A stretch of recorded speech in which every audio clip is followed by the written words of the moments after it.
عندك نقص بالشخصية. أنا سؤالي لإخوان المحافظاتنا الجنوبية حقيقة، ناصرية، عمارة، بصرة، هذول. أما الفرات الأوسط يعني قليل، بس الناصرية والبصرة.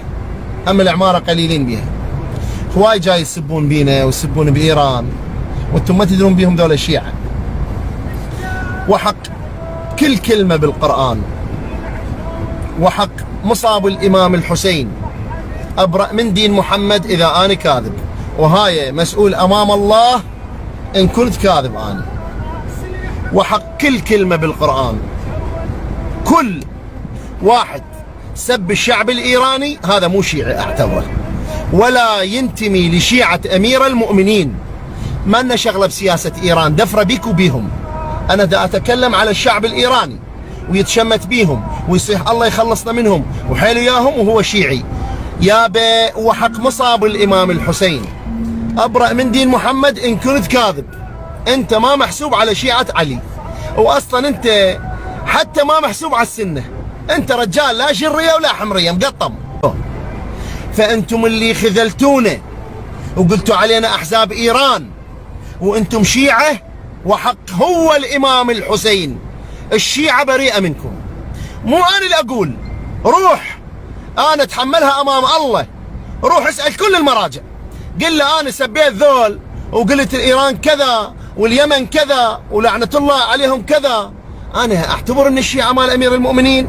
والله هاي تضربني بقندرتك، خلنا نطلعها، اضربني بقندرتي إذا أنا كاذب بعد وأبرأ من دين محمد. فأنا أختصر لك الطريق حبيبي، اضرب لك درنق أحسن لك. والله ما تفيدك ترى لا صلاتك ولا صومك. روح شوف لك بوذة، شوف لك شيء واتعبد أحسن لك. لا تظل تسوي روحك تصلي وهذا ومسبل والله أنا شيعي.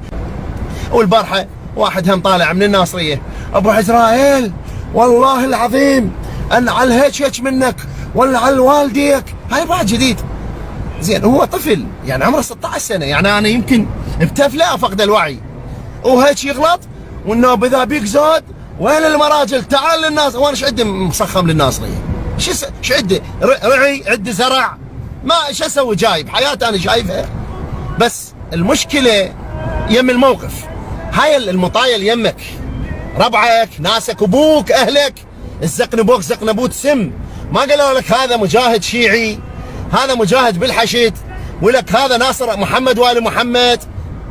ما حاجوك، تلقاهم هم يضحكون. هم هي هاي الشيعة؟ لا والله، لا والله الشيعة بريئة منكم، لا والله. وحق موسى بن جعفر. وانه باخر المقطع شو يسوي؟ روح ودخل اغاني ويهز رقبه. وين ناشره؟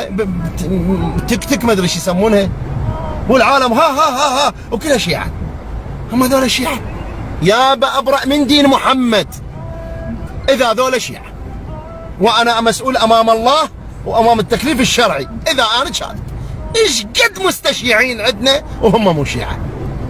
روح عمي راجعوا نفسكم، روح راجع نفسك، لان ترى خلصانه وبعد ما تلحقون.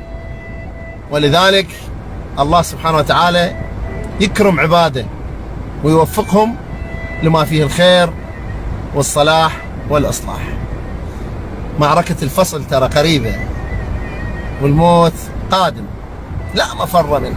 أهلا بالموت إذا جاء القدر.